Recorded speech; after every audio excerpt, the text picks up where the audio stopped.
Okay, so the acute abdomen, those are the objectives. All right, so what are we looking for when we're talking about the acute abdomen? Okay, the biggest thing is where. Where is the pain? Where are they having that discomfort? Really, really important. You know, so 3 general areas of the abdomen. We have the GI tract. That's the mouth. I am next to something that is making me have feedback. Sorry. So GI tract, mouth to anus. Okay, it's a big long tube. Then we have the biliary tract. That includes the liver, gallbladder, and pancreas. Then you have the GU tract, which is the kidneys all the way down to the urethra. Okay? Areas outside the abdomen, but still within the, well, it's still within the abdominal cavity, but it's not inside the peritoneum. Okay, you have the abdominal wall, you have the retroperitoneum, okay, that's where the kidneys are. You have the chest and then the testes, and the pelvis. Okay? Know this, extremely important. Okay? No, I'm not going to get into the nitty gritty. Okay, but know the basics, right? Right upper quadrant, left upper quadrant, right lower quadrant, left lower quadrant. What's in those, right? If I say spleen, you should already think left upper quadrant. If I'm thinking liver, or if I tell you liver, already thinking right upper quadrant. Okay? Those will help you kind of guide you through a diagnosis. If the patient has left upper quadrant pain, do you think it's going to be the appendix? No, right? So very, very important to kind of know and remember all your regions. Okay. All right, stomach, intestines, anatomy. You should all remember this maybe from freshman semester, right? Of the gastric, of the stomach, you have the cardia. Okay, that's where the esophagus meets the stomach. You have the fundus, which is the top part, which is where you normally see your gastric bubble. Okay, the body is the rest of it. And then you have the pylorus with the pyloric sphincter, which then leads to your duodenum. Okay. The layers of the gastrointestinal tract, this is the small intestine. Okay. When you are in your phase 2, knowing these layers is going to be extremely important to impress your surgeon. Okay, when you have to repair a hole in the intestinal tract and you can name the layers, they are going to be very impressed. Okay, so when I say that it just goes through the mucosa, or just goes through the muscular layer, or reaches just to the submucosa, then you kind of have an idea of those layers, just like the layers of the skin. Okay, so I would know that. All right, blood supply. So, of the hepatobiliary tract, stomach, and spleen, you have the aorta coming down. Okay? The first main big branch is the celiac trunk. Okay? You have your left gastrix. Okay? Your short gastrix kind of go behind off of the splenic artery. Then to the right, you have your hepatic artery, common hepatic artery. Okay? Which then off of that, you have your right gastroechoic, or your greater artery. Yeah. Ma'am, just for clarification, when you say know this, like know this fundamentally, or know this doing the intestinal? I would know the ones that are in bold or in colored blocks. Otherwise, it's fundamentally. Okay. The biggest thing about surgery is anatomy. If you don't know the anatomy, you're not going to be able to do your job. Okay. If you don't know the anatomy, you will not be able to detect or know what you're looking at. If you know the anatomy, imaging becomes easier. Looking at CTs, looking at MRIs. If you don't know what the anatomy is, basic, okay, you're never going to be able to make those final connections that you need to for the actual diagnosis. Okay, so the big ones are the ones that are in bold or colored. Okay, those are the ones I want. But it does not hurt to review all the rest of the stuff that you should have learned, hopefully learned, in your freshman semester in anatomy. Okay? All right, blood supply to the gut. Okay? You have your, so you have your celiac trunk up here, coming down. The next big one is your superior mesenteric artery. Okay? That comes down. It supplies your jejunal and ileal intestines. It has your ileocecal artery, your right colic artery, and then your middle colic artery, which actually comes down and goes all the way almost to your sigmoid. Okay? you have a big, we call that the watershed area, right? You have, one major branch, and then it kind of just all branches out so that your entire intestine is vascularized, okay? The next branch down off the aorta is your inferior mesenteric artery. Okay? Off your inferior mesenteric artery, you have your left colic and your sigmoid arteries. Okay, that does the rest of your colon.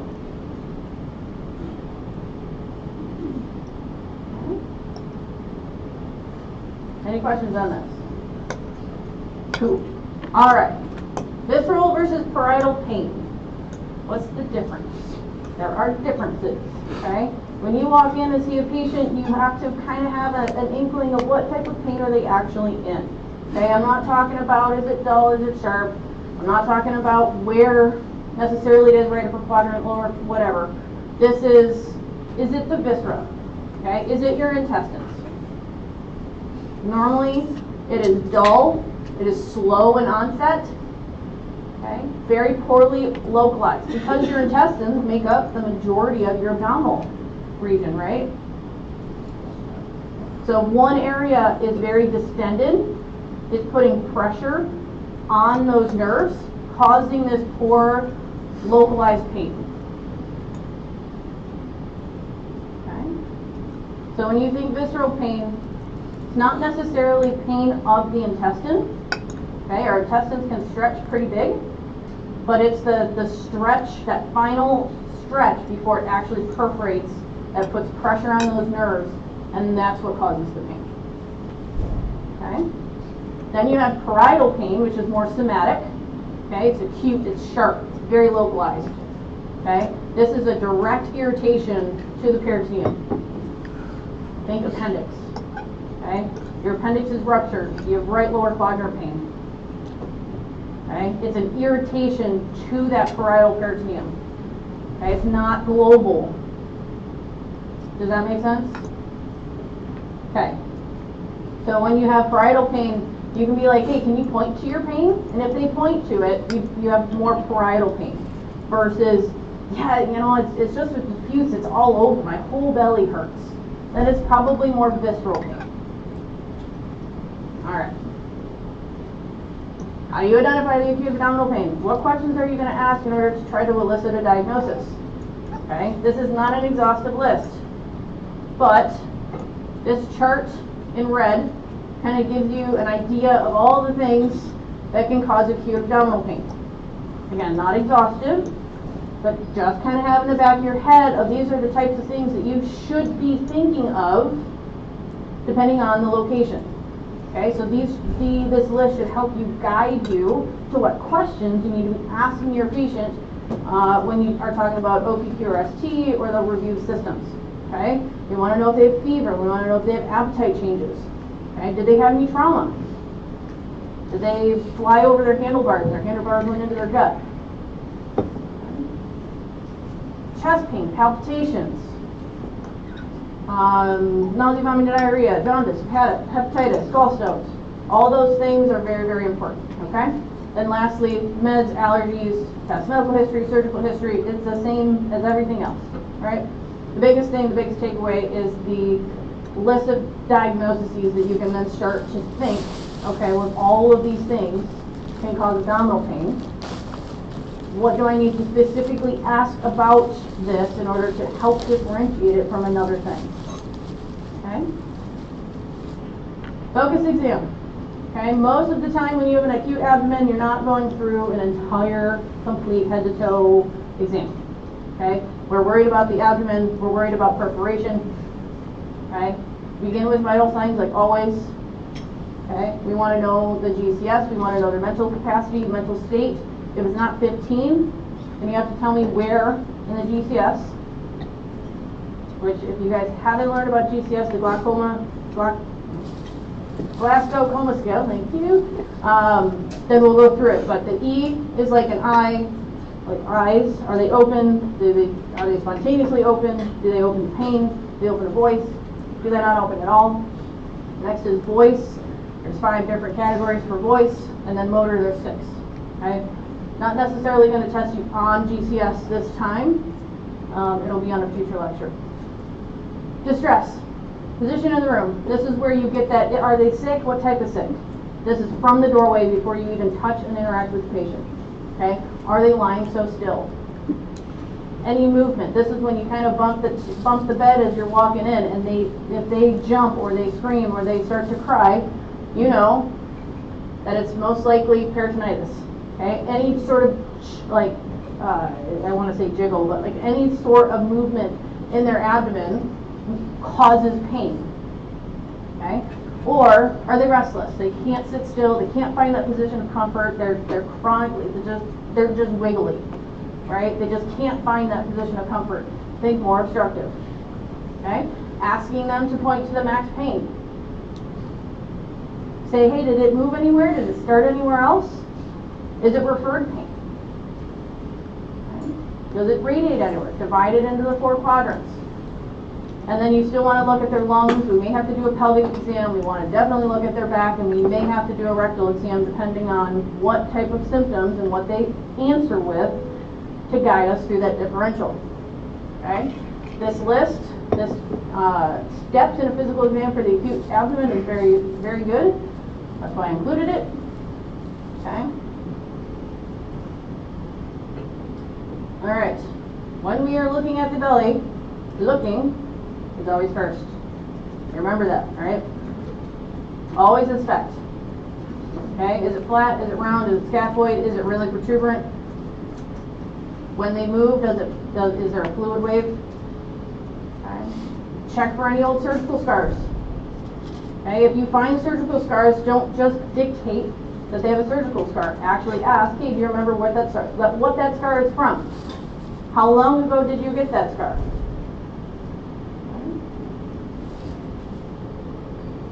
Soft, doughy fullness. That is a, like, pearl. If you feel something, the first time you actually feel a soft, doughy belly, you probably will never forget it because it is different than a soft belly. Like, it's different than a fatty belly. Okay? For some reason, when our intestines are in an ischemic attack or in a paralytic ileus, really bad paralytic ileus, for some reason our belly just gets kind of this doughy firmness. It's weird, but it is extremely important. And if you see soft, doughy belly on a physical exam, your first thought should be mesenteric thrombosis and or mesenteric ischemia. Okay, that is something that PANCE loves to test on. Okay. Is the umbilicus everted? Do they have an outie when they're supposed to have an innie? Ask the patient, hey, have you always had an outie? If they haven't, then you know they have a probably increased abdominal pressure. Okay? Alright. Then we do auscultation. We want to listen. Okay? Not very useful in trauma. When we get to our trauma block, I will probably never ask you to listen, because at this point your belly is, or where your blood supply is going to other things, it's not going to your gut.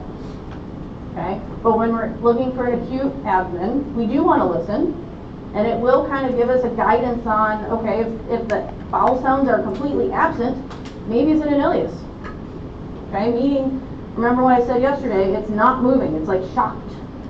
Okay? The peristalsis is not there. Hyperactive, okay, may mean that they are, you will likely hear that with like acute diarrhea, viral gastroenteritis, something that their body is trying to actively expel something because it doesn't like it. Hypoactive could be normal. Hyper and hypo could be normal, or hypo may point to an obstruction. It may point to constipation. It may point to what we call gastroparesis, or slow moving of their gut.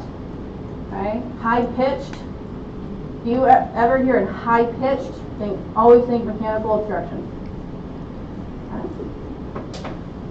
All right, percussion. Is it dull or tympanic?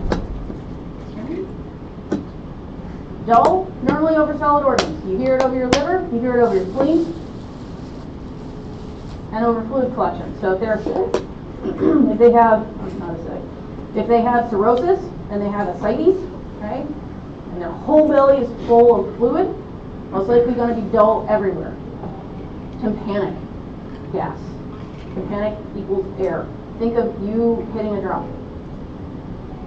Okay? Not a bass drum, but a normal drum, tympanic. Okay? Normally you'll see this with bowel obstructions, if you have hollow viscous perforations, free air in the belly. Okay? Can everybody see on these two x-rays what's wrong? Anybody want to venture a guess as to what's wrong? 2 x-rays? Pneumoperitoneum. Is that a little? No, that's a lot. Right? So, can everybody see this picture over here? I only have to do this once. So this right here is the liver. Okay, it's squished to the right a lot. All of this is air. Okay, and all of this is air on this side. Okay, you have the diaphragms here, your aorta here, and all of your intestines and all your internal organs are smooshed. Okay, this is bad. This is straight to the OR. You have air in your belly for any reason, not within an intestine, okay, you're going to the OR. Are they tender? Does it hurt when you do percussion? Okay, maybe they're peritonitic. Like I said, heel taps are kind of hitting the bed with your hip on accident, right? Kind of evaluate that rebound tenderness without them actually knowing. Yes? For something like that, if you're in the field, not near cervical capability, and somehow you address that, No. We do that as soon as possible. Although you could reach back and talk to a surgeon and see what they would want you to do, but no. Because the last thing you want to do is accidentally put more holes into the belly, more holes into the intestine, or wherever the hole is, because you don't know exactly what's going on, right? But no, if it's air, I would not. Okay? And then observe for discomfort. Okay? Like I said, are they writhing in pain? Are they just sitting still? Are they, can they not find that position of comfort? Coughing, sneezing, does it hurt? All right, now we move into the actual palpation of the belly. Most informative aspect of any physical exam for an acute abdomen. You have to feel their belly. Okay, you cannot get away from it. Do they have guarding? Is it voluntary? Is it involuntary? Okay. If you press down and they actively kind of push away from you, that's active. That's voluntary. They're trying to get away from you. Okay. But if you press down and it's a sharp movement, that's involuntary. Tenderness, is it diffuse? Is it localized? Does it rebound? So rebound, you remember what rebound is? Does it hurt more on pushing in or letting go? A positive rebound is it hurts more when you let go. It's that spring, okay? That belly springing back, okay?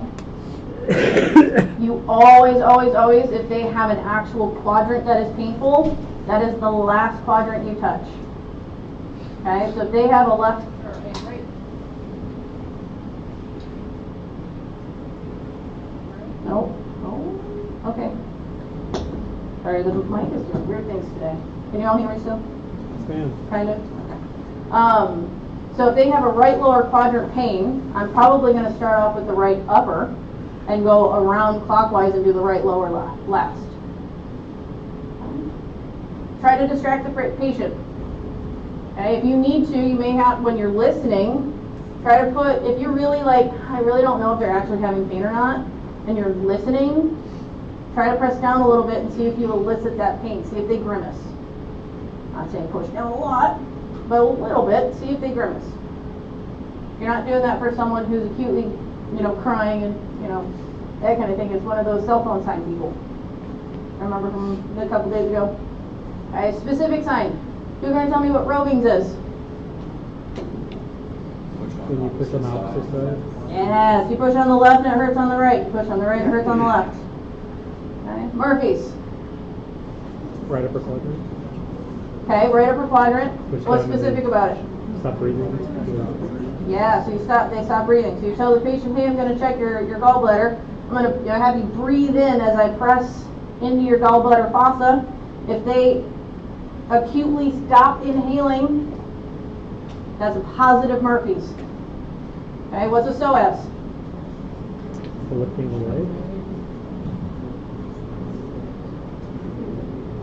Yeah, so you have them lift up their leg a little bit and press down, see if that hurts. Okay, another way to kind of do operator and psoas at the same time is bring their leg up, press down on it, and then kind of move it. You do 2 in 1. So lift their leg, press down on they're laying flat. You press down on their knee if that hurts, and then you kind of rotate in and out. That's also operator. 2 in 1. Okay. All right. And then again, so along with that doughy belly, okay, if you have especially an older patient who has pain out of proportion, okay, this is not really the cell phone sign, but this is someone who says, I really have 10 out of 10 pain. Nothing you're doing is making me feel better, but their exam is pretty normal. Okay? If they already have risk factors for cardiovascular disease, they have risk factors for mesenteric ischemia. Okay? If they already have atherosclerotic disease in their heart, most likely they have atherosclerotic disease everywhere. It just, so something to think about.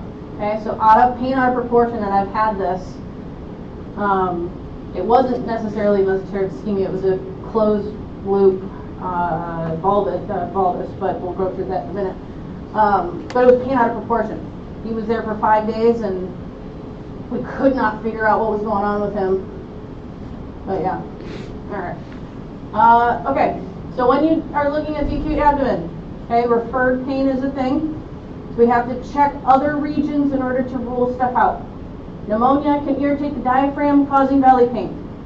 Okay, do they have bronchitis? Do they have diminished breath sounds? Do they have pleural effusions? Okay, liver failure, not necessarily painful, but it can cause pleural effusions, causing pain to their diaphragm, causing abdominal pain.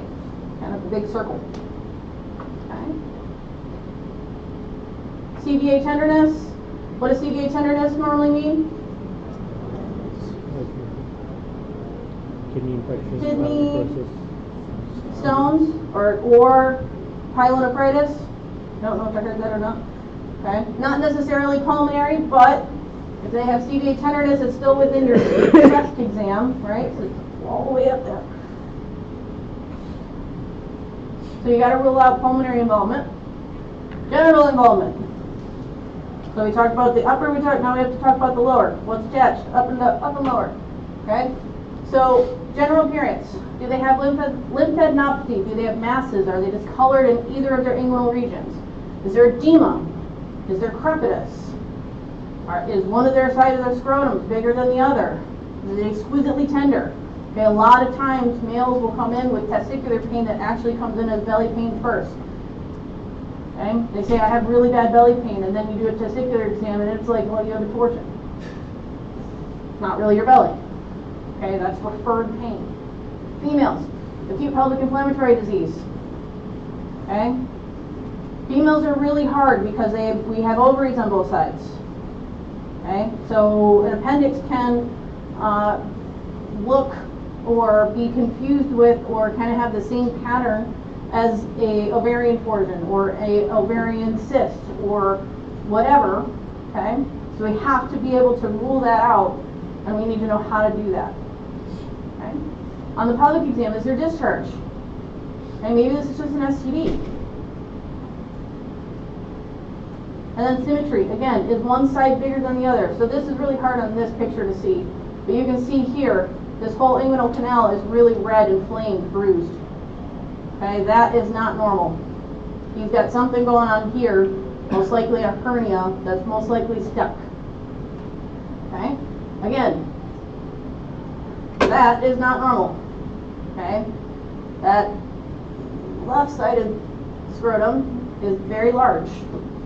There's something going on there. Maybe it's just a hydrocele, but we can't necessarily rule that out or rule anything in or take anything off the table until we investigate that and make sure that that's not intestine in there stuck.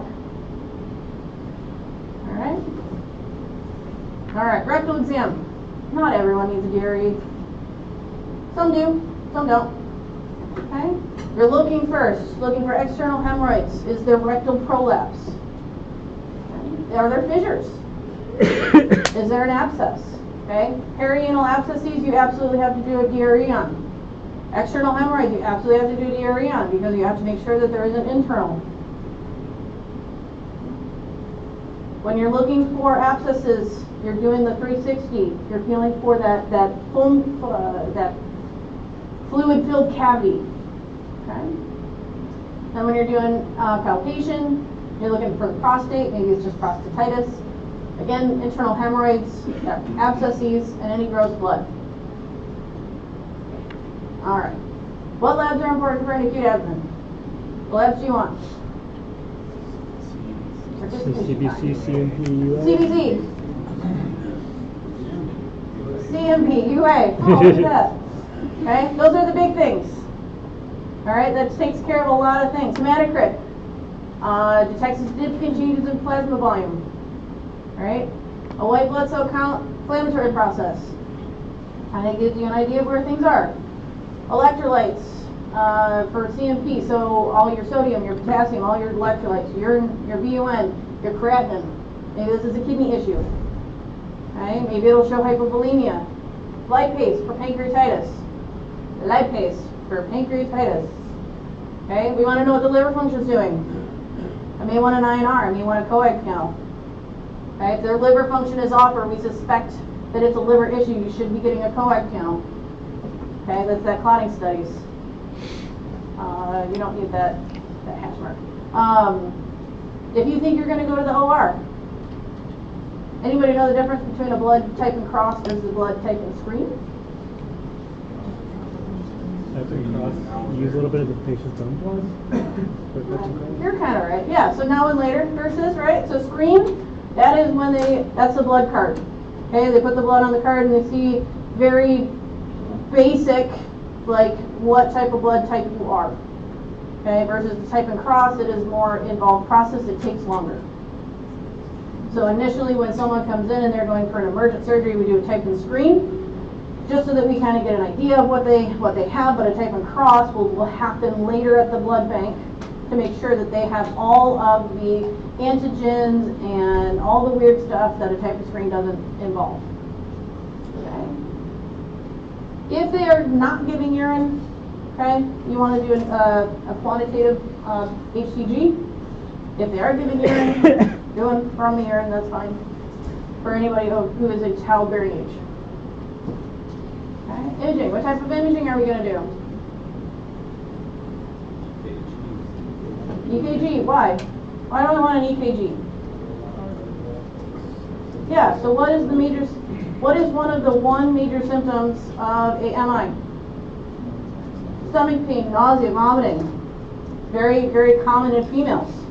Right? So if you have an elderly person who comes in and they're vomiting, you should probably get an EKG. One, it helps you diagnose any like electrolyte disorders pretty quickly. Otherwise, it helps you rule out MIs. Okay. Chest X-ray. Why do I want a chest X-ray? Pneumonia? Pneumonia. We're like, right, we've got to rule out all the lung stuff. But also, what do you think you can see on X-ray? The diaphragm. What's bad if it's below the diaphragm? Air. Air. Right. So if you do an upright chest X-ray, you're going to see that air if there's pneumoperitoneum, and then you don't even need a CT, potentially. KUB plus or minus, depends on the symptom, depends on what pain they're in. If they're in gallbladder pain, we probably won't do a KUB, but if they have a history that suggests maybe a small bowel obstruction, we'll get a KUB. Okay, and a KUB should be previews, which we'll talk about in a minute. Ultrasound, gallstones, and any disorder in the female genital uterine GU tract. Okay, always do an ultrasound if you think that there's anything wrong with the gallbladder, and then anything with female stuff. Okay, you'll learn in Women's Health if you haven't already that CTs they're not really good at differentiating female GU, like ovarian cysts and fallopian tube stuff. So we always do an ultrasound first. And then we do an abdomen pelvis CT with IV contrast. Okay? If we suspect anything in the chest, we'll add on a chest. If all of these things are like, I really don't know, then we'll do a CT. Okay, it'll show us a lot of things. And it'll help us determine. So anybody want to take a stab at the difference between a laparotomy versus a laparoscopic? Laparoscopy versus laparotomy.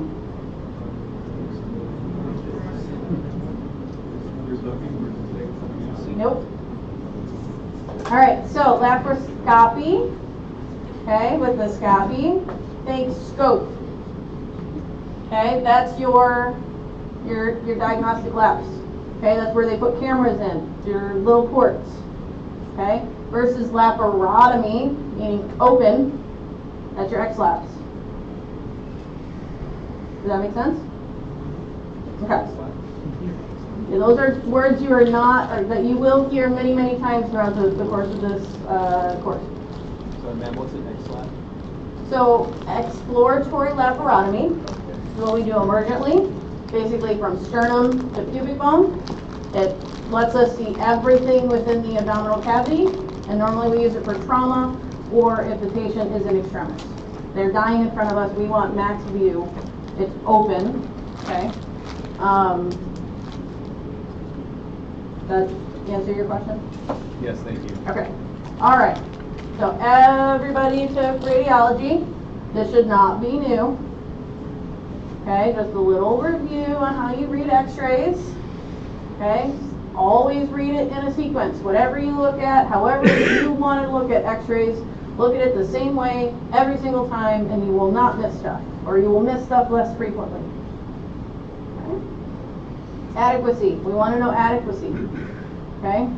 This one on the top right. Do you think that's adequate for a pelvis? No. It's not adequate. I don't see the rest of the pelvis. I don't see the lower pelvis. Okay, that is not an adequate image. But if I'm not looking for the pelvis, but I'm maybe looking for the spine, the lumbar spine, maybe. Let's see, 1, 2, 3, 4. No, not really. Maybe the sacrum. Okay. Maybe if I'm doing a rug, which we'll talk about, and I want to look at the bladder. Okay. So just review those. Have your way of looking through x-rays. You want to review with me or Major Passion, definitely do that. You will be looking at x-rays and you will be tested off of x-rays occasionally. Okay, so what to look for in a chest x-ray? Okay, always if you have an acute abdomen, you want to do an upright chest x-ray. Why? Gravity. Gravity, right? Air likes to float, fluids like to sink. If this person was laying down, you might not actually catch that pneumoperitoneum. Okay, you're looking for that diaphragmatic air. This also gives us a chance to do a really good lung review, make sure there's no weirdness, no pneumonias, no atelectasis, okay, no infiltrates that we need to be aware of. Okay. If I'm looking for free air in the abdomen, I'm not doing a KUB. Okay. If I do not know what I want, then I may do a KUB, a 3-view KUB, because that gives me a flat chest, an upright chest, and a belly. Kind of gives me everything. But just a 1-view abdomen of it, like a normal KUB, a 1-view abdomen, is not going to give me what I want. All right. So of those KUBs, what is it looking at? What does the KUB even stand for? Kidney, ureters, and bladder. Okay. Basically, you don't really want to see the kidneys, ureters, or bladder on those x-rays, but you want to be able to get the view to actually where they normally would be, because you're looking for stuff that would be in them. So calcifications within the pelvis of the kidneys. Okay, maybe you see a stone in one of the ureters. Maybe you see stones in the bladder. Okay.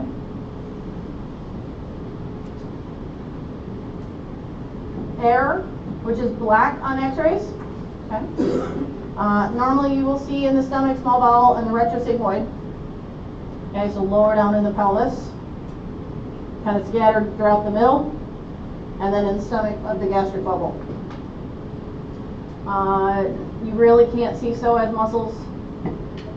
One good thing, kind of thing to remember is if everything is kind of pushed over, like if all your intestines down to your iliac crest are over and crossing midline, you should probably suspect an enlarged liver and already think about getting a CT to evaluate that liver or an ultrasound of that liver. Okay, limited evaluation of soft tissue.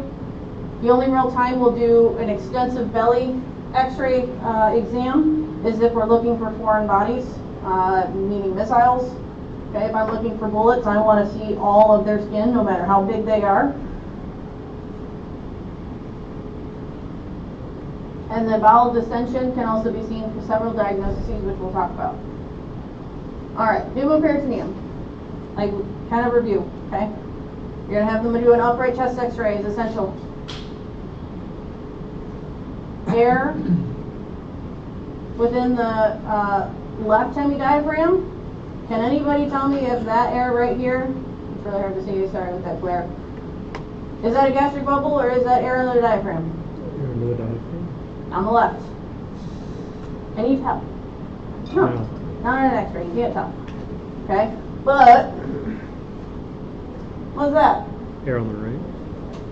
Air on the right side is never normal.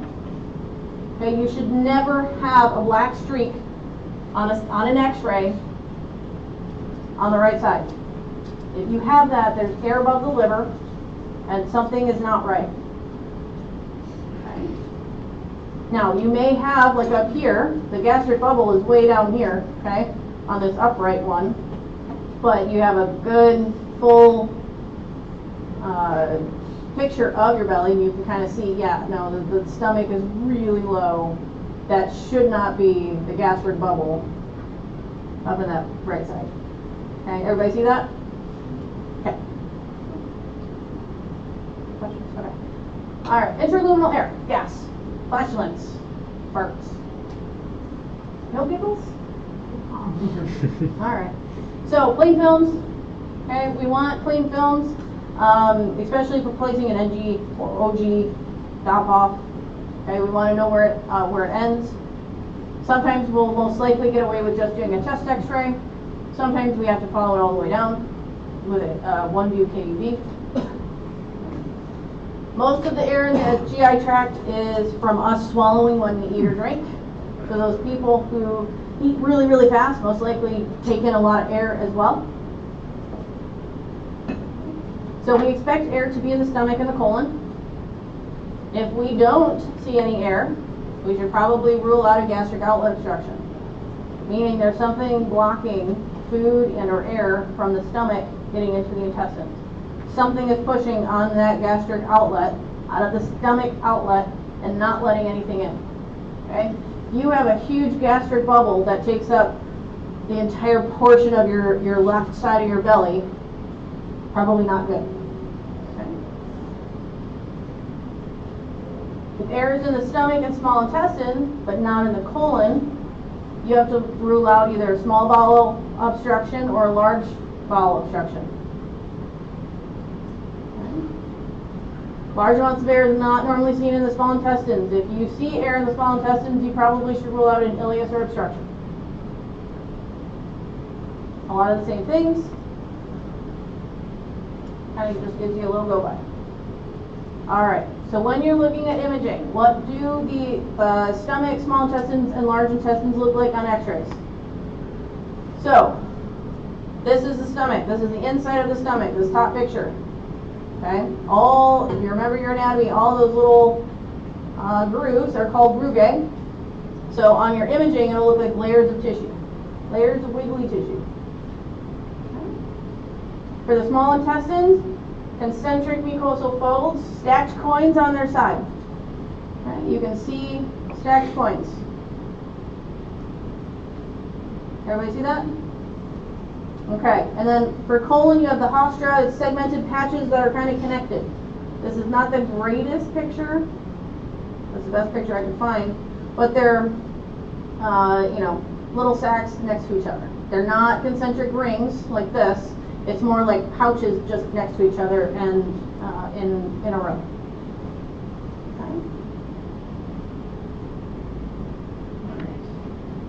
Okay, gravity at work. You lay somebody down and they have fluid in their belly, it's going to all seep to the back side of, it's going to seep to the bed. Okay, so this is the same person. This is laying down, this is upright. So A is flat, B is upright. You can tell the difference. Hopefully you can tell the difference. Okay, if they're laying flat, that fluid is just nice and spread across the entire abdominal surface. Versus as soon as they sit up, you have that fluid level. Everybody see that? So this is why, and I will say this more than once in this class, one view is no views. A lot of the times. If you have one view of anything, you don't have enough views to really understand what's going on.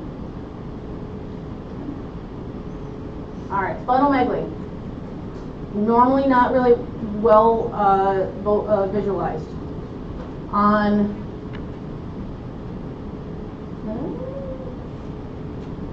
this one, that's the spleen. That's the gastric bubble. Gastric bubble, spleen. Okay? That one you can actually see because the air is around it and you can actually see it pretty clearly. Okay? But normally, you shouldn't be able to see it on an x-ray. Just like if the liver is enlarged and everything is kind of pushed to the left, if the spleen's enlarged, everything may be pushed to the right.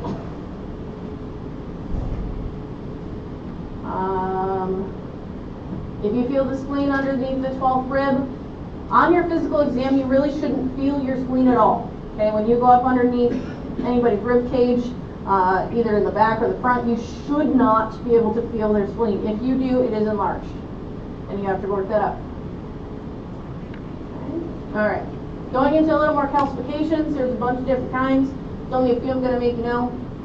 Okay, but they do look like they're more laminar. Okay, they may have layers to them. Maybe hollow, maybe solid. Bladder stones versus prostate calcifications. You know, it just depends on where they are. Calcification of the bladder wall is very uncommon. Okay, if you see a calcification within a bladder or a bladder wall, especially on CT or X-ray, it has to be worked up. Do not ignore that. Most likely it is cancer. Or tuberculosis. Don't miss that. Okay, cloud-like amorphous, okay, popcorn calcifications within that mid-epigastric region. It's chronic pancreatitis or something wrong with the pancreas until proven otherwise. Okay, I know that you have a glare on this side, but you see this cloud-like in between all those four arrows. Okay, that's the pancreas that has many calcifications throughout the entire thing. Same thing here. Yeah. So they're probably holding weights down for some other reason. I'm not really sure. For if they were looking for pancreas or something like that, this is probably what we call an incidentaloma. They were looking for something else and they found this instead. Okay. But if you see this cloud-like popcorn calcification thing, is pathognomonic for chronic pancreatitis. Okay. They've had issues with their pancreas for a long time. All right. Other places you can find calcifications: gallbladder, kidneys, ureters, arteries. Okay, if they're linear or tract-like, most likely it is in an artery or a vein or some sort of tube-like structure. Okay, you're going to see aortic aneurysms. This one down here is an aortic aneurysm that has calcifications around it.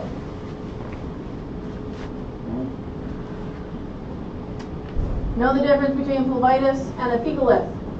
So phlebitis is more like little calcified venous thromboses. Sometimes benign, sometimes cause issues. And a fecalith is tiny calcified balls of stool. They're most likely benign until they're not. Okay, like these guys could be fecaliths or most likely phlebitis. up here in the corner, those little balls, okay? Most of the time you'll see phlebitis on the right lower quadrant. So that's normally what causes appendicitis, but we'll talk about that tomorrow. Okay, so know the difference between phlebitis,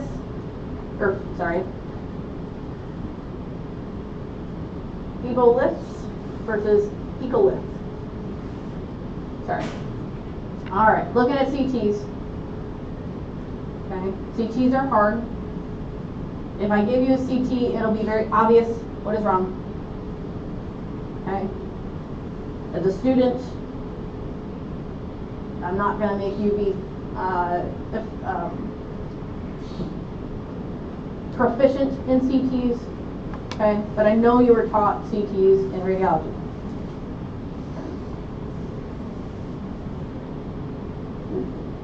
Have an idea of what an axial view is, what a sagittal view is, and what a coronal view is, yes.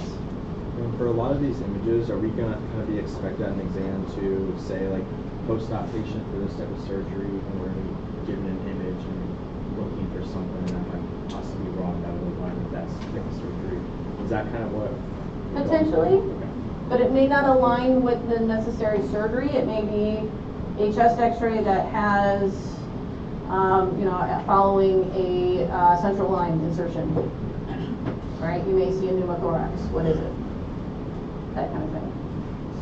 It'll be nothing that you haven't seen and or heard before. I may give you different images, but they will be very, very similar to images that you currently have. All right, so axial. So when you're looking at a CT, just for review, you're looking from the feet up. Okay, so when we're looking at these two images here, okay, we're looking at the feet up. Okay, so this side's right side, this side's left side, always. Okay, if it's cut like this, that's axial. If it's cut like horizontal through you, like front to back, that's sagittal. Okay, and then sagittal. Sagittal is this way, sorry. Sagittal is from right to left, left to right, this way. Coronal is front to back. Sorry. It's been a minute since I've seen this. But anyway, feet up. Okay, always know. So if you look here, right, you have your liver, your spleen, you have your kidneys. Okay, always right side, always left side. Okay. What time is it? You guys want to take 10 minutes now and come back at 1:58? Yes. Okay, do that. Then we'll get into contrast. CTs, or anything that involves contrast, right? We can even use contrast with some x-rays, which we'll talk about, okay? But what type of contrast agents do we want? And why? Okay? The biggest one is we want an iodine-based water-soluble contrast. Okay? That's your iohexol, that's your gastrografin, that's your omnipaste. Okay? These things, when they interact with other internal areas, say like your peritoneum, it doesn't irritate as much. It's still irritating, but it's not as irritating as much. Okay? So we use an iodine, or I don't think that's spelled right. Contrast agent, iodine-based contrast agent. Okay, for all CTs, it's the gold standard. Okay, it enhances the outline of blood vessels, organ parenchyma. It'll show up different abscesses or different infectious processes. It shows up a lot. Masses, gives us characteristics of those masses and or abscesses. Does it have a rind on it? Like, does it have a thick, really bright, like shell on it? That means the abscess has been there a long time. Okay. Versus if there's nothing, that means it's a newer abscess and we can do other things with it. Biggest thing, mainly for the ER guys, love to know this little fact. In trauma, I could give two shits. We want them well hydrated, okay? IV contrast can be nephrotoxic. Okay, we don't want to give a lot, but a normal study should not hurt the kidneys. Some people will tell you otherwise, but studies have shown that it should not hurt the kidneys. Okay, especially in trauma, in an emergent type of situation, I can fix the kidneys later. I need to know what's going on with them right now. So that's why in trauma, I say I really don't care. I'll give you 3 rounds of contrast. I need to know what's going on. But some people, there are certain providers in certain areas of the hospital who may think otherwise. They may question me, like radiologists. But in terms of, like, you're just giving one CT or even, chest, abdomen, pelvis, that amount of contrast should not hurt the kidneys. But if you have a diabetic patient who's on hypoglycemic agents, metformin, that type of thing, you may need to just watch their kidneys a little closer. They may, depending on how much you give them, they may go into lactic acidosis. If they're in a traumatic or emergent type of situation, you're probably already in lactic acidosis, so we fix it either way. Okay. If it's a study that you can hold the dose for, try to hold the dose. But again, for trauma, general surgery, that kind of thing, if it's an urgent or emergent scan, there's no way to hold their dose. Those are more so for elective cases. So we already talked about the iodine-based, okay? If there's any concern for perforation within the intestines, we use this iodine-based contrast-soluble contrast first, okay? If we prove that there's no leaks, no perforations, then if we want a better picture, we can do a diluted barium type of exam. Barium is extremely caustic to the peritoneum. Okay? So we only use barium if we are looking at non-perforated studies. So we're looking at motility. We're looking for upper GI gastrograms. Okay? Most of the time, if it's a new anastomoses, we'll use a water-soluble thing first. If we don't get any type of leaks or what we call extravasation, so maybe a new word, extravasation, okay? If we don't see any of that, but we still want a better picture, we may do it again with barium. Okay? That is something that you will be tested on. So I would know this bullet, yes? If you had a concern for an obstruction that needed to be surgically removed, would you avoid barium just for concern that that could leak out, or? So the question, I don't know if you guys all heard that. So the question was, if we're looking for obstruction, would we not use barium because we're most likely going to go to the OR and they'd seep out by the time we cut?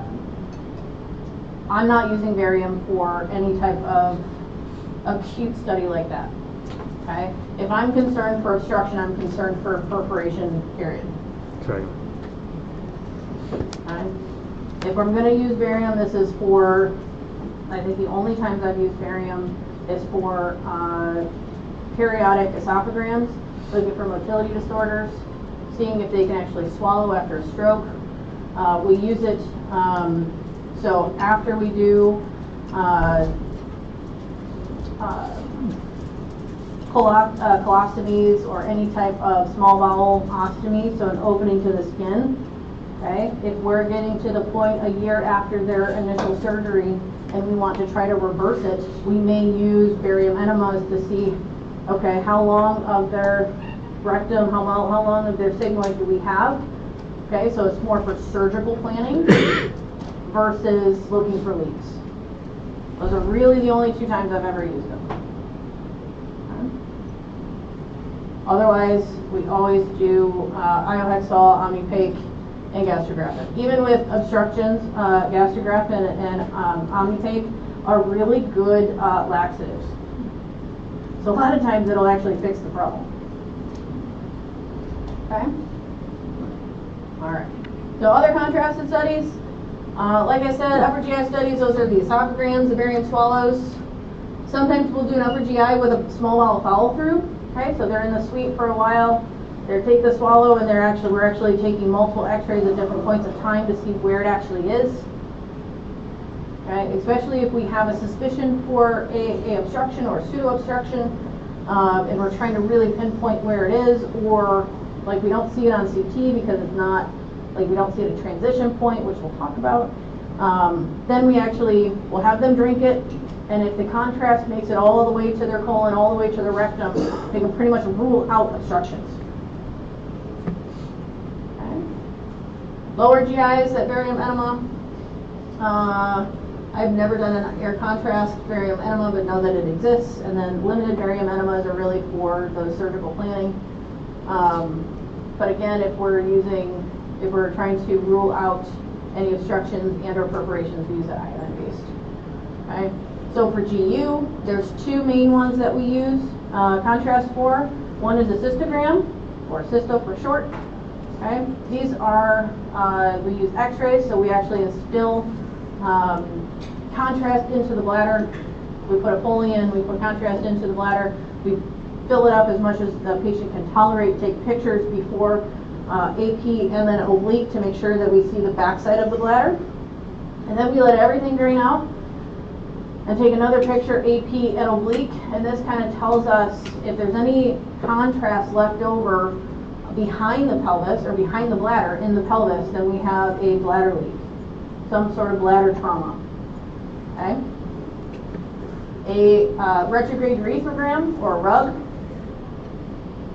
A lot of times a cysto and a RUG go together. Okay. A urethrogram is before we even put the Foley in, we actually use a big syringe, and we're sitting there holding the penis, and we're shooting contrast through it to see if there's any leaks for urethral injuries. Okay. It is an art to do it in a RUG. But then, once we know that there's no urethral injuries, we put in a Foley and do the cysto. Okay, it's very hard to do a female RUG because our urethras are very, very short.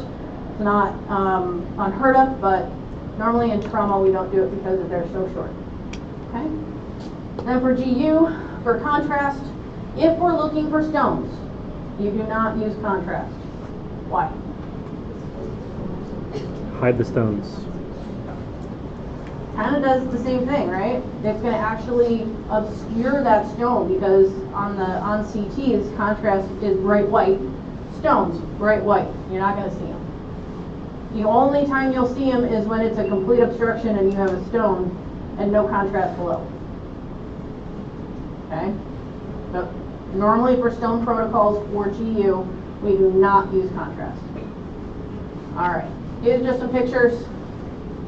Okay, you can see here the stomach in the middle.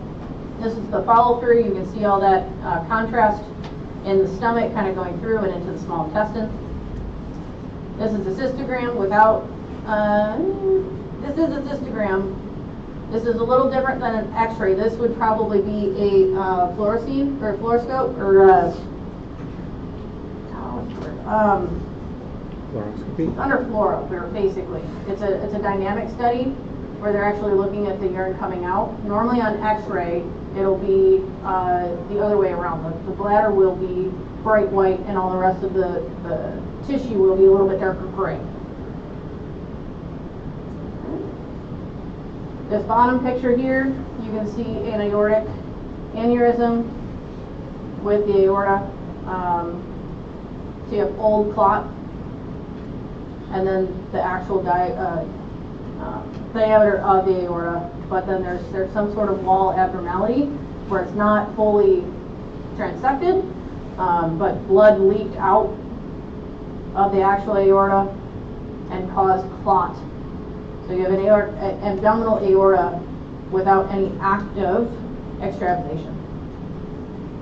Okay. Again, these are just some of the things that you can see. So you can see here, this is a KUB with contrast. So this is an IVP. This is something different. You'll learn about that in your GU class. Okay, you can see here, you can kind of make out the kidney because right here you can see the kidney pelvis. Right there. Okay. You don't really see the kidney, but you see the contrast within the pelvis, that renal pelvis, and the same thing here. Okay, and then you have contrast in the bladder. So when you do cystos and rugs, this is kind of what it looks like on X-ray. You have bright white contrast versus darker surrounding structure. All right. What other things can we do? Ultrasound, good for fluid-filled and semi-solid organs, so liver, gallbladder. You have all your female GU stuff. Nuclear imaging, we'll talk about those in very specific cases, not really useful in the acute abdomen. And then MRIs, again, not really useful in the acute abdomen because it takes a long time. There are certain cases in which we will use an MRI type of picture, but very limited use. Okay, ileus versus mechanical obstruction. Okay, so what is an obstruction? You have mechanical versus non-mechanical. So mechanical compression. There's something causing, whether it's external, well, it's going to be external, okay, to the bowel, but something is cutting off the flow of the stuff inside the intestines. Okay, could be a tumor, could be adhesions. It could be that it's twisted on itself. It could be that it's in a hernia and the surrounding ring is pushing up against it, not letting any of the contents flow through, but it's compression. Okay. Non-mechanical, okay, ileus or pseudo-obstruction. Pseudo-obstructions are really hard. We won't really talk about them because they're really hard to differentiate. Just know that they exist. Okay, but when you think mechanical, think compression. Think non-mechanical, ileus. The bowel is just not working. Okay, mechanical obstruction, most likely in the small bowel. You can occasionally have them in the large bowel, but it's very rare. Okay. So what does it look like to have an obstruction? Acute obstipation. What is obstipation? Anyone want to take a gander? No bowel movement. It's more than that though. You give up? Obstruction. Well, you have no peristalsis, absolutely. Well, no, sorry. You do still have peristalsis, but obstipation basically means nothing is getting through. You're not farting, you're not having bowel movements, nothing, you don't even have like overflow diarrhea. There's something causing so much compression or an ileus that there's no movement whatsoever, okay, that you are not producing anything. Okay, so that's why farts are music to our ears, because we know that they're not in acute obstipation. Okay, it's one step further than constipation. You have abdominal pain, distension, nausea, vomiting. Nausea, vomiting is the most common thing of obstruction. Okay. How can you differentiate obstruction versus ileus in terms of pain? So pain from a mechanical obstruction, you're going to be more localized, more severe. Pain from ileus is diffuse, like your entire intestines, just like visceral versus pleural. Okay.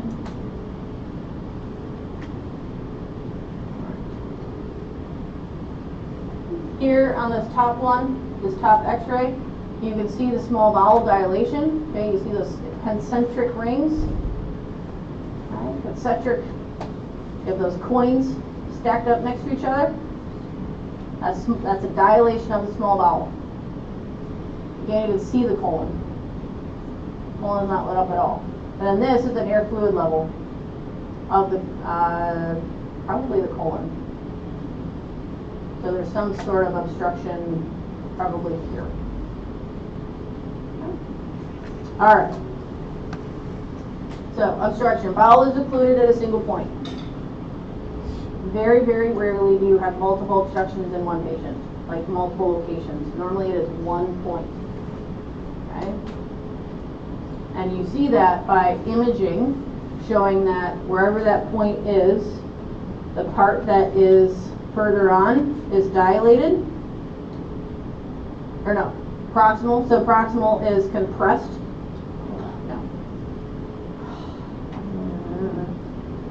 Basically, so you have between like your ileum jejunum, right? Your ileum is last, your jejunum is first, okay? If you have an obstruction in your ileum, your jejunum is going to be dilated. Nothing's getting through.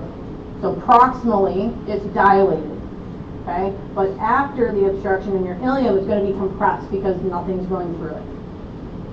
Does that make sense? So if it's before the obstruction, it's dilated because your body is trying to get stuff through, but it's not. So the posterior, or like the distal part of that segment is really compressed. Okay. Closed loop obstruction. Both ends are closed. Okay. Sorry. Basically, this is where you have a volvulus, meaning twisting on itself, or you have it stuck in a hernia.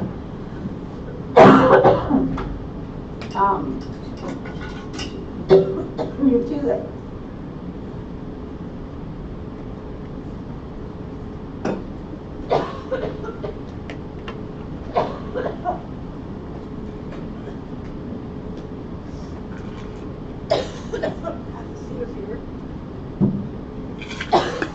Take 5 minutes. Just take 5. We've all been there, man. Everybody back? Sorry. We're almost done. We're talking about mechanical obstruction. We have the closed loop, which is closed at both ends. So you have the hernia, okay? So you have a loop of bowel going through, and both ends. So you have a loop of segment that is completely cut off, okay? Versus an open loop, which is just you have one adhesion kind of closing off. You have both ends are kind of open with an obstruction in the middle. Okay. Most common causes of small bowel, you have adhesions from previous surgery, which is why the surgical history, looking at those scars are extremely important, right? You already know that they've had abdominal surgery. They don't what we call have a virgin belly. Someone at some point in their life has gone in, whether it's laparoscopic or not, they're still at a higher risk of having adhesions, which is basically scar tissue from us mucking around in there. It's a physiological response, right, that we can't control. Okay, if they have a virgin belly, no one's ever been in their belly, adhesions is pretty rare, if at all. Okay. Hernias and tumors, and the most common causes of large bowel obstructions, cancer. Okay, you can have, if they've had a long-standing history of diverticular disease, their sigmoid may be strictured from like repeat abscesses, repeat infections. Okay, they may be strictured shut, and then volvulus of that large intestine. All right. So what are the questions you want to ask yourself? Are the dilated loops of bowel small or are they large? Okay. In CT, do we see a transition point? Do we actually see where we see dilated bowel all the way until one point and then after it's small? Do we see contrast and then stop? Okay. Is there air in the rectum? Is there air in the sigmoid? So, if you see something in terms of the colon, okay, it's great if its diameter is greater than 12 centimeters and the duration is greater than 6 days, more than likely you're going to have a perforation. The risk of perforation gets exceedingly worse, and the risk of ischemia gets extremely worse the longer and bigger it gets, which that makes sense. All right, so mechanical obstruction, this is a different type of hernia. This is an internal hernia, okay? You have bowel, you have the mesentery, okay? This normally does not occur in a natural, in nature. This is something that was made most of the time, okay? When we're trying to, if we have to take a segment of bowel out, okay, we may end up having what we call a rent or a hole in the mesentery.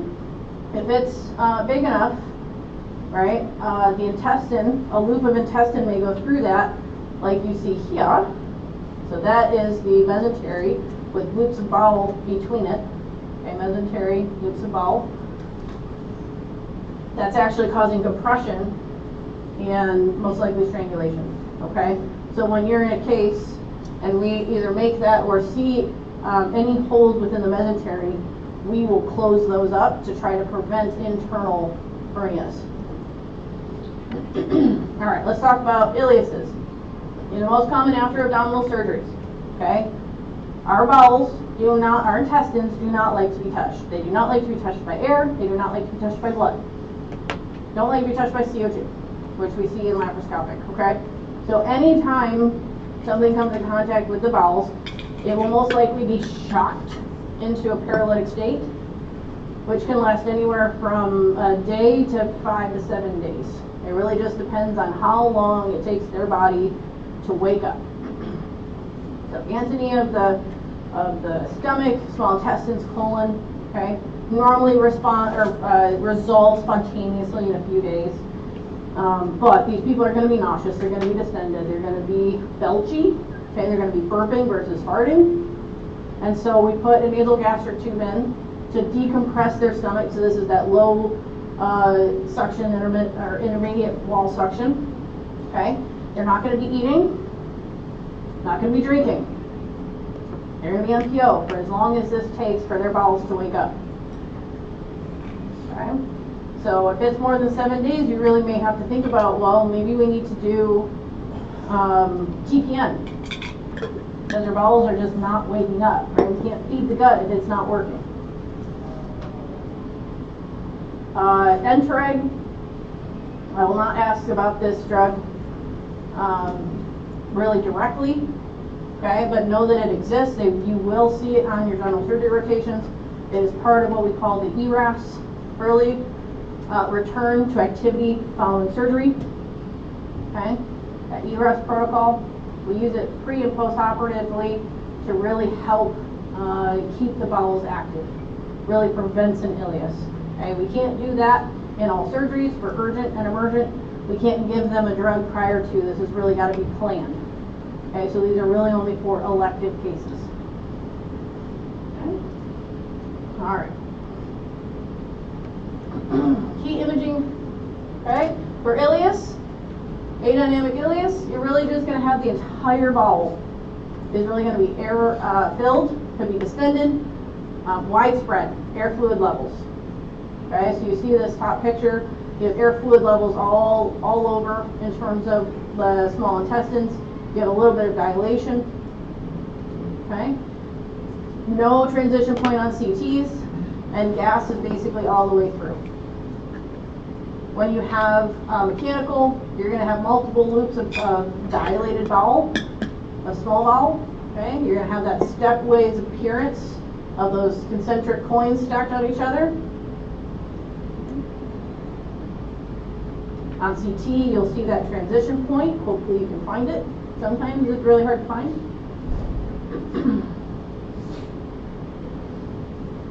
If it's one area of intestines, like you only have one fluid level, but the rest are just dilated, that may actually be a transition point.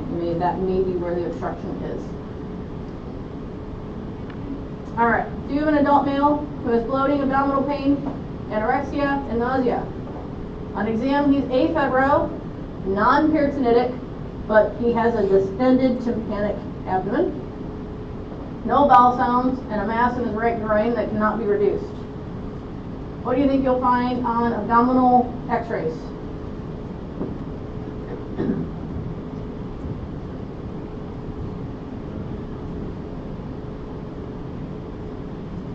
Who wants one? 2? 3? 4? Okay, good. Yeah, so non-peritonitic, so you most likely do not have air, okay? You may still find a fecalith, but it's not like going to show you what the actual problem is. So dilated loops of bowel is really what you're going to see, because they most likely have a small bowel obstruction caused by a hernia and a strangulation of that bowel. Does that make sense? Okay. Alright, 53-year-old female presents with vomiting, colicky, abdominal pain for 2 days. She has no phagus, so no farting. Okay, no bowel movements for a day. Her medical history includes hypertension, and her surgical history is significant for a cholecystectomy at age 31. She is tachycardic to 101 and afebrile. Her abdomen is distended and tympanic, but is not peritonitic. Obstructive series shows multiple distended loops of small bowel, air fluid levels, and no gas in the colon. Which of the following is most likely diagnosis?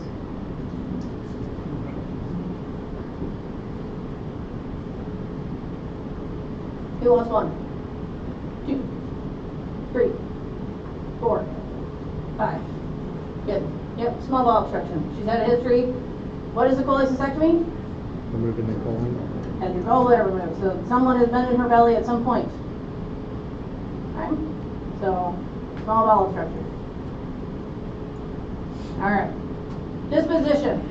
Decisions. Okay? You see somebody in the in the ER, because you're on the general surgery service. Okay, you do a consult.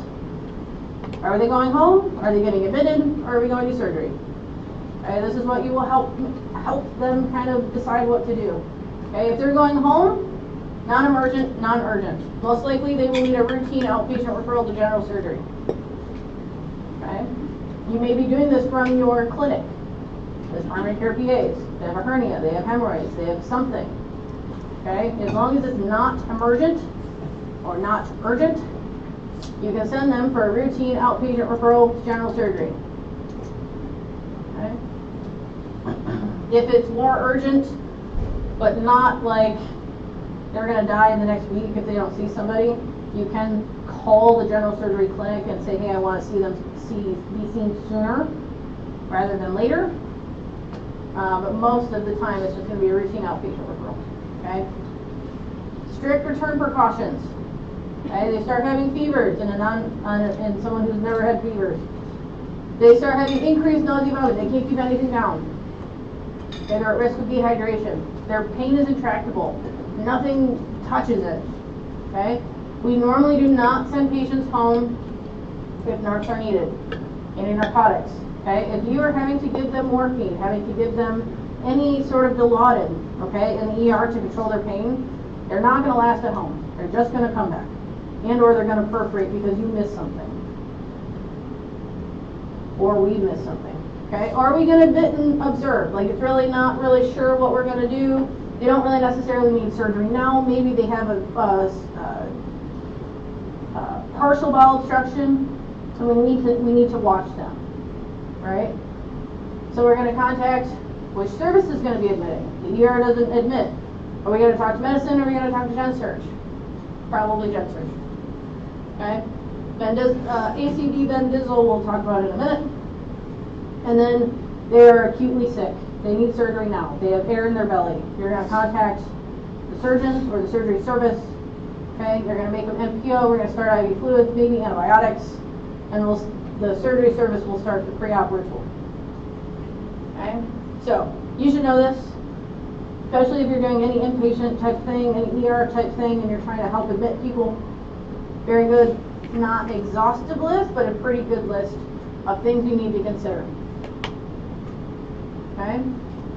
So, what floor are we going to admit to? What service? What attending? What's their actual diagnosis? Not their differential diagnosis. What's their actual diagnosis? Okay? What's their condition? Are they critical? Are they guarded? Meaning we need to watch them a little more closely, or are they good, stable? Okay, vitals. How often are we going to do vitals? Are we doing any other additional checks? Do we need to do neuro checks? Do we need to do pulse checks because we think that they're having critical limb ischemia? Activity. Did they just get out of the IR suite and now they have something in their artery and they need to lay flat for a certain amount of time? Are they at fall risk? Are they elderly? Did they break their leg? Did they break their hip and they're at risk of falling? They're already demented, disoriented, confused. Okay? What nursing stuff do you want the nurses to do? Do they have a nasal cannula? Do they need to be on a mask? Do they have an NG, an OG, any tubes, any drains? How often do you want them checking it? How often do you want them recording how much fluid is in there? Okay, did they come with any central lines, art lines? What did we do in the surgery? Okay, or what type of wounds do they have from their injury? Any wound care that we want them to do? STDs, always strict I's and O's, especially initially. Are they MPO? Are they on a liquid diet? Are they on a pre-urate diet? Are they on a normal routine diet? Are they keto and you want to put them on finger foods? Okay, what type of IVF do they need to get? Do they need any? Any other studies that we need to do? If we've done a central line and or intubated, they do their chest x-ray prior to going upstairs, going to the unit. And then meds, okay?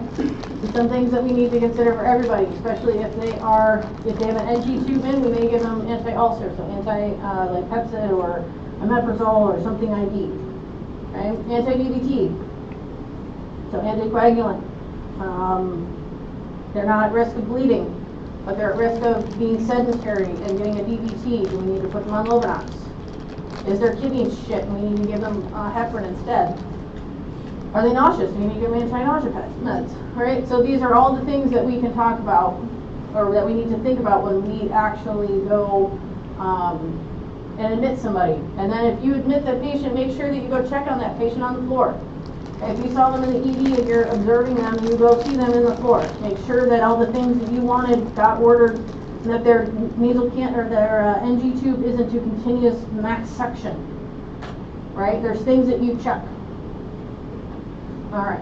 Other things to think about. Okay. What are you doing to control their pain? Are we on antibiotics? How often?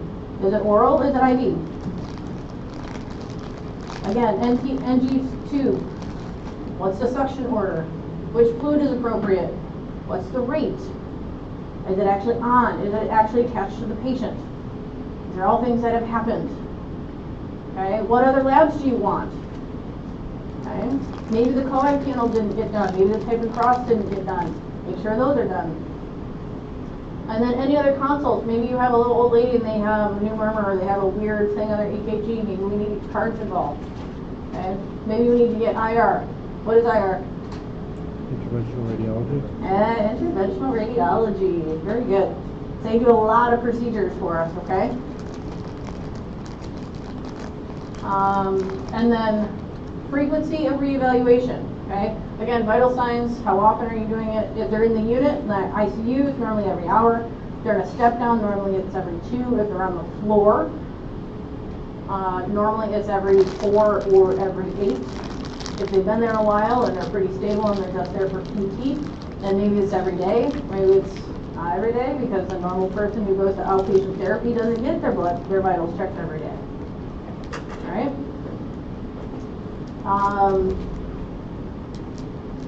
Make sure you actually read the final report of the radiology reports. Any imaging that you do, you have to read the final reports, not just because a lot of these hospitals are teaching hospitals. A lot of these hospitals, like the radiology resident is actually getting their read first, and then the final read will be the actual staff radiology reading it, okay? Always double check that the staff radiologist didn't find something else and change the report, which has happened on more than one occasion, okay? Serial abdominal exams. So you have somebody who has maybe a partial obstruction or an actual obstruction, but they're not really to the point where you may need to do surgery, but you don't know. You want to see how they do over the next couple days.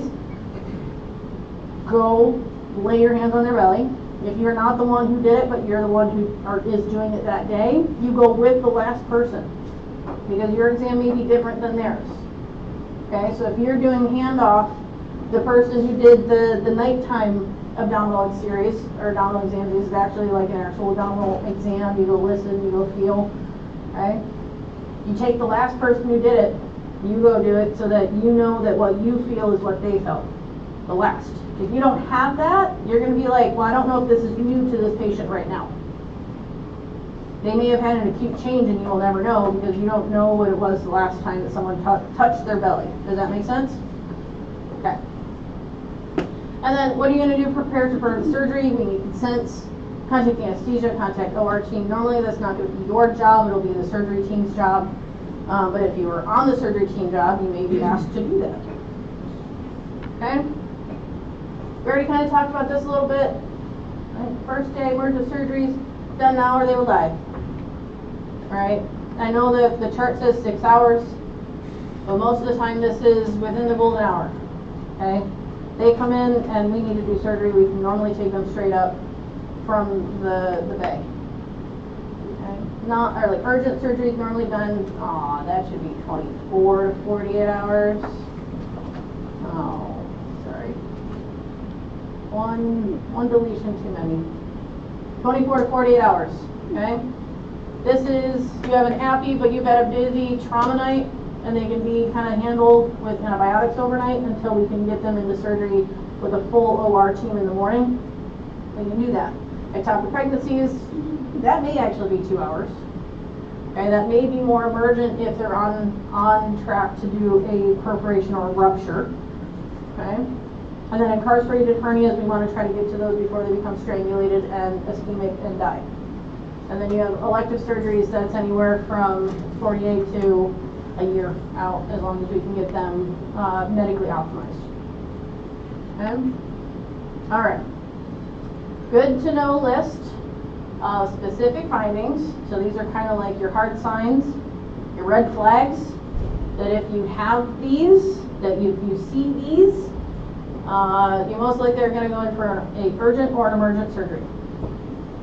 Okay? I would know this list. Because if I say they have rectal bleeding and they're in shock, are you going to send them home?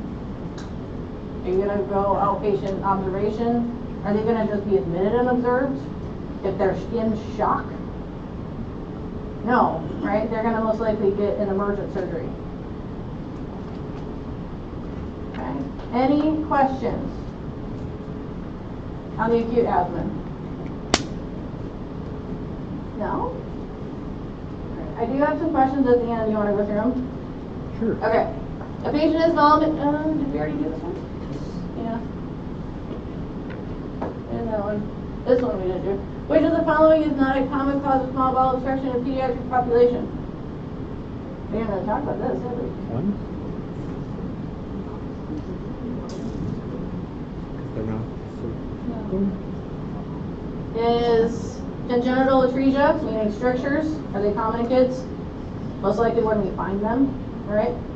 Pyloric stenosis. What is pyloric stenosis? Suffocation. It's like a hypertrophic reaction to the I can't see words today. Pylorus, whatever. Basically means it's so tight that nothing can get through. And then what is intussusception? Tunneling, right? It kind of folds up onto itself. What's the main symptom or sign that the patient will have? And out of proportion? Or what will the parent say, I found this in their diaper? I heard it. Red currant jelly stools.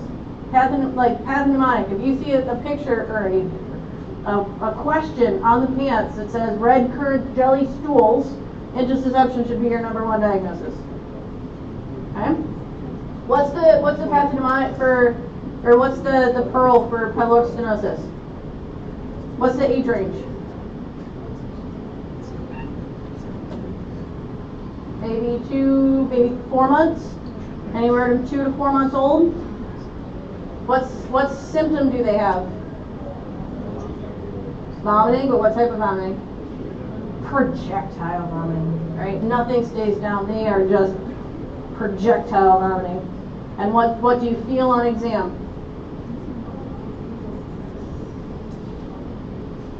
So an olive, right? A thick olive in their right upper quadrant or epigastric region. Okay?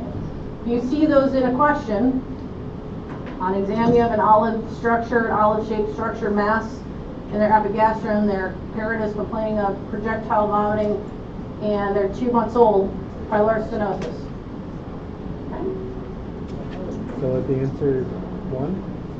Yes, post-surgical adhesions, not common in pediatric population, because most of the time pediatrics, though they don't have, even adults, right? They don't have any belly surgeries, they're most likely not going to have adhesions.